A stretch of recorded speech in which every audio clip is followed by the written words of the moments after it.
Ngayon, si Ate Yolanda, ang ina ni Orlando. Okay po. Kailan po sinabi sa inyo ni Orlando o kailan po ninyo nalaman na may relasyon sila ni Sharon? Nalaman ko na lang po yun. May nagsabi po sa akin sa tindahan ko na. Oo. May babae na doon sa kwarto ng anak mo, ng Aha. manugang mo. Pumunta ngayon ako. Inabutan ko nga sila, pati yung... Kinausap po ninyo ang anak ninyo. Anong sinabi po nyo? Naku, ma'am, hindi ko kayang anuhin yung anak ko dahil minumura pa ako. Ako pa minumura, inaaway. Yung mga anak po, bakit po nasabi ninyo na kayo ang nag-aalaga? Sa akin po yan, nagkakautang-utang ako ng mga 5-6 para mabuhay rin sila. Paano po ninyo nasabi na hindi naman inaasikaso ni Sharon? Talagang hindi po inaasikaso yan. Kailan na lang po yan eh. 5 taon po nakakulong to. 2 taon na rin yung anak niya. Aha. O di ilang taon, samantalang maliliit pa lang yan, pinanganak pa lang ako na po ang nagpalaki.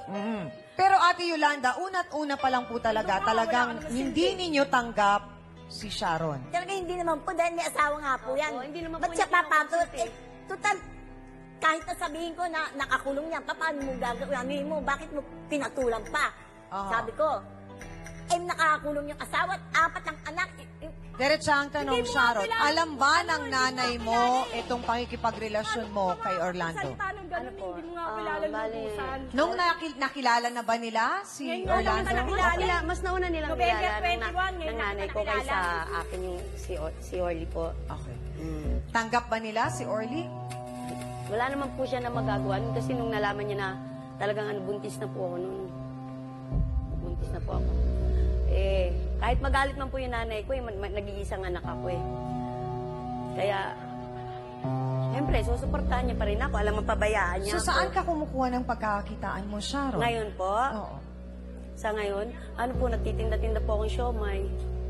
Sa ngayon. Mga kasawsawan, aminado po siya na may pagkakamali ang kanyang anak na si Sharon, pero wala raw karapatan ng sino man nga na apihin at pagtulungan ang kanyang anak. Narito po ang ina ni Ate Sharon na si Aling Susana Lavajos. Pasok!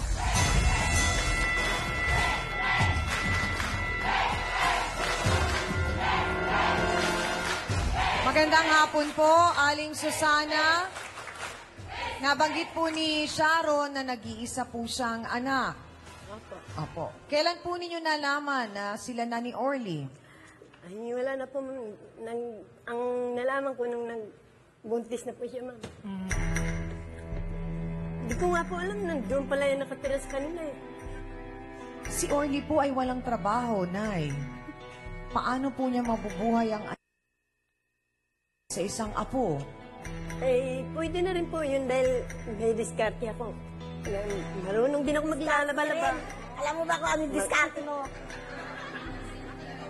Pati yung anak ko, nagtitinda-tinda po ng siumay. Bakit nga ba niya nagawang maghanap ng iba? Kay Sharon na nga ba siya mas masaya? Siguro, oras na para alamin natin kung ano ang kanyang tunay na nararamdaman. Narito po, si Orlando Abrena. Pasok! Please, please! Please, please! Please, please! Please, please! Bukuha ka pa ng dalawang babae, hindi mo kakain ng buhay. Nay, sandali lamang po. Nay, sandali yung magkakaunawaan kung gaganyanin po ninyo. Pala mukha mo.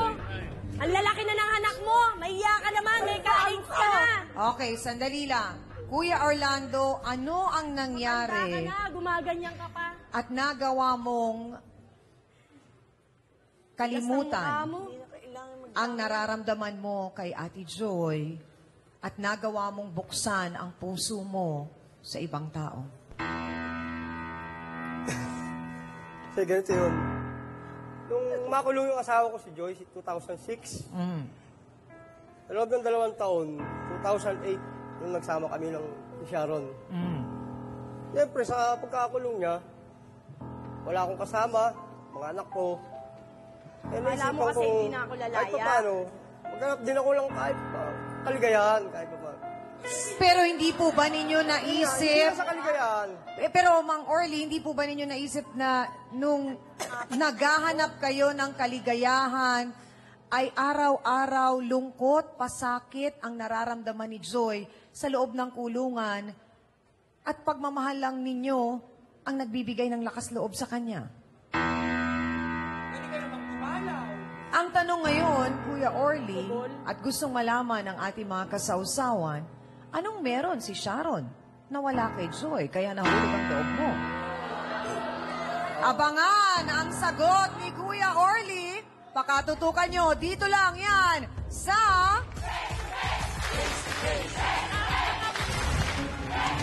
Naging maligaya naman po sila. Habang yung mama ko po nagduduto sa loob. Hindi niya po alam kung anong pinagdadaanan ni mama. Sana nga po siya na lang nakulong eh. Hello mga kasawa, kahit siya nga lagi ko nanonood ng face-to-face araw-araw. Nag-enjoy po ako din sa mga episodes ko na nagagawa po ng face-to-face kasi po may mga natututunan po tayong lessons na pwede pa i-apply sa mga buhay natin. And hindi po siya titignan sa violence po niya pero din po sa lessons na nare-resolve saka po sa mga issues po na nabibigyan ng solusyon din. And sana po patuloy po tumaas po yung ratings ng show po ninyo para po patuloy po tayo makapag-resolve po ng mga iba't ibang kaso ng mga kapatid natin na may mga problema po sa buhay. So yun lang po and more power po sa face-to-face.